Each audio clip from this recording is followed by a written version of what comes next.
राधे राधे दोस्तों, जैसे कि आप लोगों को पता है कि आज हमारी हरतालिका तीज है। तो राधे राधे दोस्तों, जैसे कि आप लोगों को पता है कि हमारी आज हरतालिका तीज है। हम उसी की तैयारी कर रहे हैं, पूजा करने जा रहे हैं। आज ऐसा मान्यता है कि ये तीज माता गौरा ने शंकर भगवान के लिए रखा था, इसलिए सब लोग रखते हैं इसको अपने पति की दीर्घ आयु के लिए। भोले बाबा से प्रार्थना करते हैं कि हमारे पति की लंबी उम्र हो, सदा सुहागन रहे, हमारा जोड़ा अमर रहे, जब तक जिए सुहागन जिए। ये सब मांगते हैं बाबा भोले से।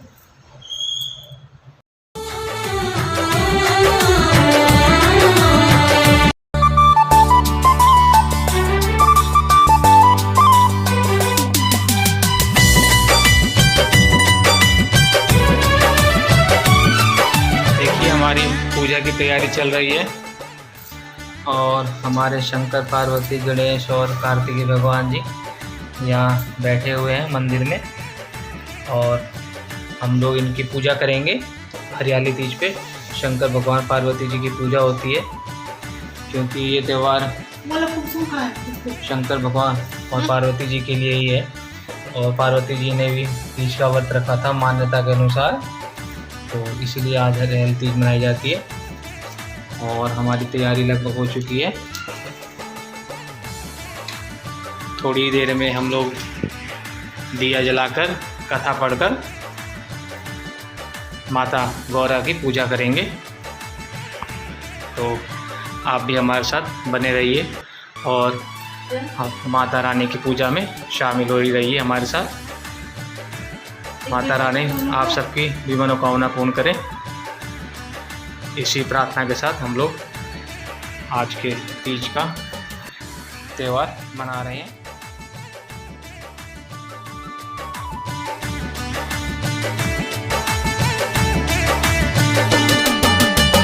निर्जल होके कैनी तीज के बरतिया निर्जल।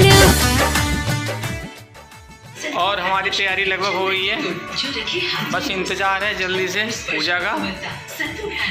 और हम आपको दिखाएंगे कैसे हम लोग पूजा करते हैं।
देखिए दोस्तों, माता रानी का श्रृंगार हो गया है। माता रानी कितनी सुंदर लग रही है। माता रानी को देखते ही मन नहीं भा रहा है, कितनी सुंदर लग रही है। शंकर भगवान जी भी उतने सुंदर लग रहे हैं। माता रानी का श्रृंगार हो चुका है। माता रानी को बिंदी लगा दी है, चूड़ी पहना दी है। सारा श्रृंगार माता रानी के चरणों में हमने चढ़ा दिया है। और भोग के लिए बेलपत्र ज़रूर यूज़ कीजिए आप सभी लोग भी, क्योंकि शंकर भगवान को बिना बेलपत्र के भोग नहीं लगता है। और शंकर भगवान जी को हमने फ्रूट्स चढ़ाए हैं और मिठाई चढ़ाई है। जैसे मेरे कन्हैया को बिना तुलसी का भोग नहीं लगता है, वैसे हमारे शंकर भगवान को भी बिना बेलपत्र का भोग नहीं लगता। जैसे कन्हैया जी को जब कभी भी भोग लगाते हैं हम लोग तो तुलसी का ज़रूर यूज़ करते हैं। बिना तुलसी जी के यूज़ किए कन्हैया जी को भोग नहीं लगता है। ठीक है दोस्तों, आप सभी को मालूम होगा, और नहीं मालूम होगा तो आज के बाद आप लोग भी यही काम करिएगा। शंकर जी को भोग लगाते समय बेलपत्र का यूज़ करना, और कान्हा जी को भोग लगाते समय तुलसी जी का यूज़ करना। तो दोस्तों, माता रानी का श्रृंगार हो चुका है, दीप हमने जला दिया है, प्रसाद हमने चढ़ा दिया है। अब हम माता रानी की करेंगे कथा। बताओगे कुछ कथा के बारे में? कथा के बारे में बताएंगे क्यों किया जाता है। और पार्वती जी ने की थी शंकर भगवान के पानी के लिए शायद। अच्छा, शंकर भगवान जी के लिए भी माता पार्वती ने तीज का व्रत रखा था, इसलिए सुहागी ने आज के दिन हरियाली तीज के रूप में ये व्रत रखती हैं और अपने पतियों की यानी हमारी मंगल कामना के लिए, दीर्घायु के लिए शंकर भगवान जी से प्रार्थना करती हैं। शंकर भगवान जी सभी की पतियों को दीर्घायु देना, उनके रक्षा करना, सदा उनके ऊपर अपनी कृपा बनाए रखना, यही हमारी प्रभु से प्रार्थना है। और अब हम चल रहे हैं कथा पढ़ने।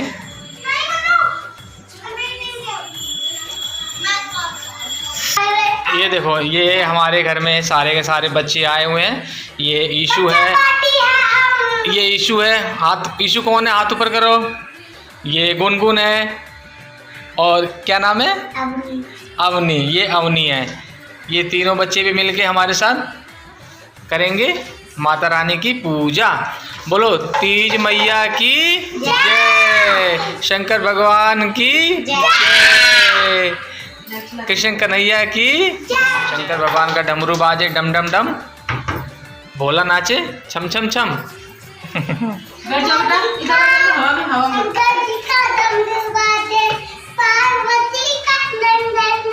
पार्वती का नंदन इधर बैठो।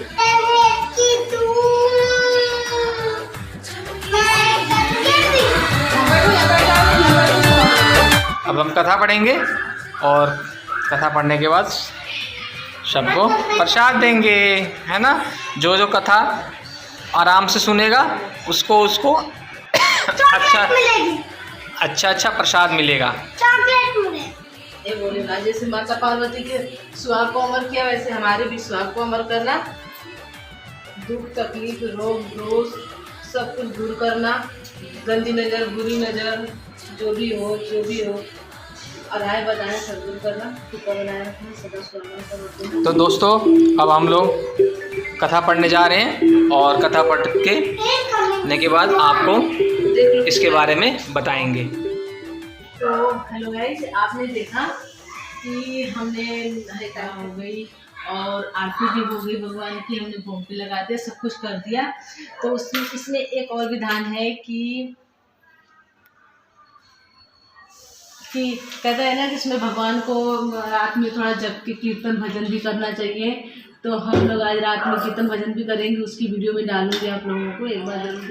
कथा में यही है कि माता पार्वती जी शंकर भगवान को पाने के लिए भाद्रपक्ष के तृतीया को जंगल में, घने जंगल में जाकर बालू की रेत की शिवलिंग बनाकर और भगवान की पूजा की थी भगवान को पाने के लिए।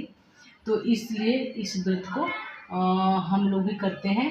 जो जिसकी शादी नहीं हुई होती है वो लोग करते हैं अच्छे वर भोलेनाथ की तरफ आने के लिए, और जिसकी शादी हो गई है वो लोग करते हैं अपने सुहाग की दीर्घायु के लिए, लंबी आयु के लिए।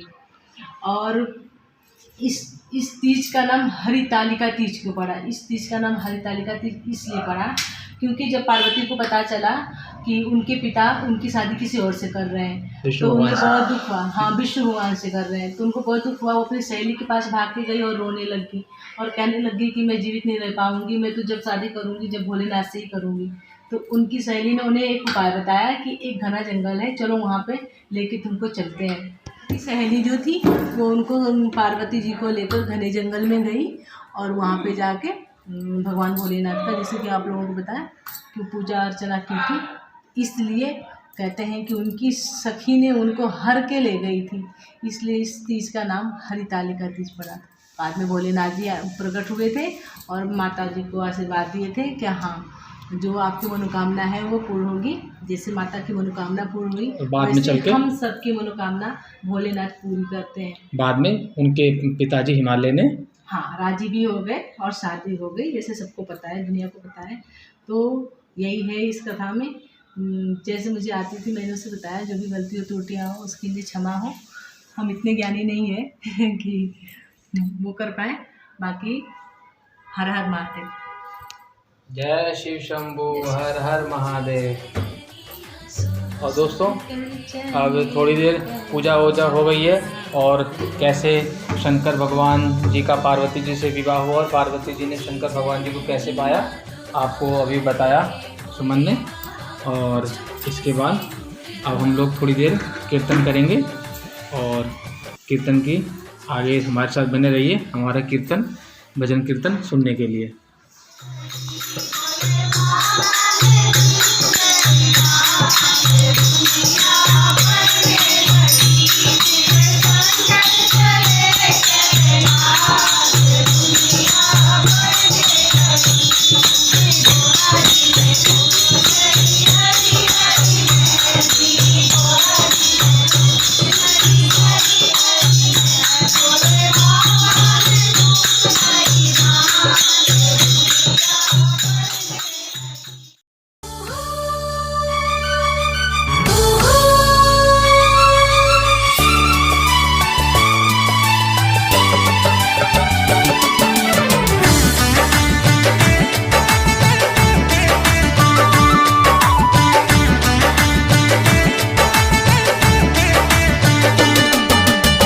निर्जल होके कैली तीज के बरतिया, निर्जल होके कैली तीज के बरतिया। पूजी चरनिया तोहार ए भोले बाबा, चमके से नूरवा हमार। पूजी चरनिया तोहार ए भोले बाबा, चमके से नूरवा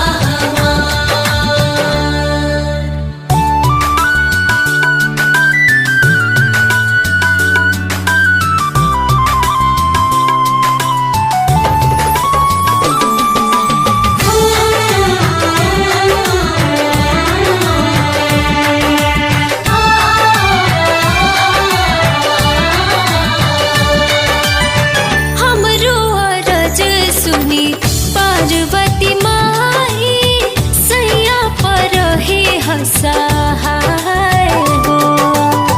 जन्मो जन्म रही हम एह बतिया, मांगता निसिरा बनवाए हो। फूल अस खिलल रहो सैया के सुरतिया, हाथ जोड़ करी